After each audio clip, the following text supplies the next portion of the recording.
So, my name is Melissa Wolfe-Rosebro, and I have been studying dance for a really long time. And growing up, I felt like I had a real disconnect between what the corrections were being given and how I understood them. And so, growing up and learning more about anatomy and Pilates and dance in general, I realized that there were things that my teachers were trying to get me to do that I still didn't understand. So, through study of anatomy and arthro-kinematics of joints and kinesiology, I feel like I have a better understanding of what teachers are trying to tell me. So as a teacher now, I try to go back and look at classic corrections such as shoulders down or turn your legs out or stand up tall, variety of things, and break them down to what's actually happening in the body. And hopefully with that information, we can take a new spin on them or just think about them in a different way that will hopefully be helpful to us. So we're talking about the shoulder, and we're talking about what we want to do when we're giving the correction of put your shoulders down. So, come here, Thea. Shoulder girdle consists of our clavicle, our shoulder blade, and our humerus. That connects into our sternum, and we have it on both sides. So when someone classically will tell us, get your shoulders out of your ears or put your shoulders down, we tend to just, no, don't slouch, just pull your arms down. Do something like that, okay? No, don't do that too much. And for students who are really interested in getting better and better and better, even if their shoulders are not in their ears, they'll tend to just press those shoulders down as much as they can, because they want to do a great job.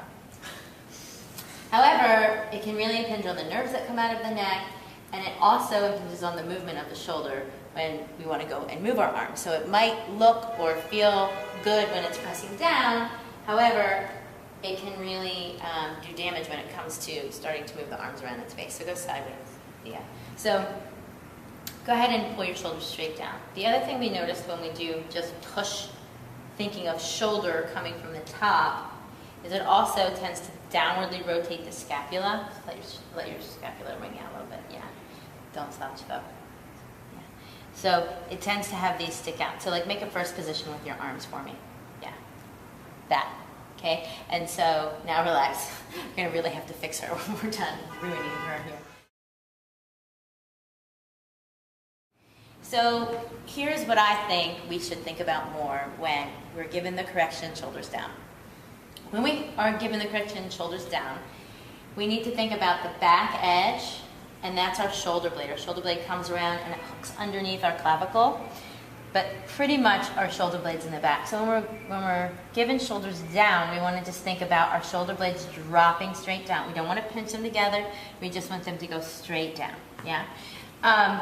And we want to think about it, you know, there are a lot of teachers will say it's like a waterfall or it's like something sliding down your back, whatever imagery you need, great. But when you're given shoulders down, shoulder down. Okay? All right, and then so when the shoulder blade goes down, as far as the clavicle, the front part of the shoulder girdle is concerned, we actually want to think about picking that up. So when we classically do pushing down from the top, all of it gets dragged down. But now what I'm proposing is thinking about keeping the clavicle pulling up in space, so then it's going to allow the shoulder blades to slide straight down the back. So again, the notion that we're working with today is keeping the collarbone lifted so that I can feel that my shoulder blades are sliding straight down my back. And when my collarbone is lifted, that's going to allow for my arm bone to naturally move the way it's supposed to in the joint. I still have plenty of space here, but now I have more freedom of movement. My shoulders are down, my collarbone is lifted, and my arms can move freely. And I'm also not winging my shoulder blades back in the back. They're open and wide on my back.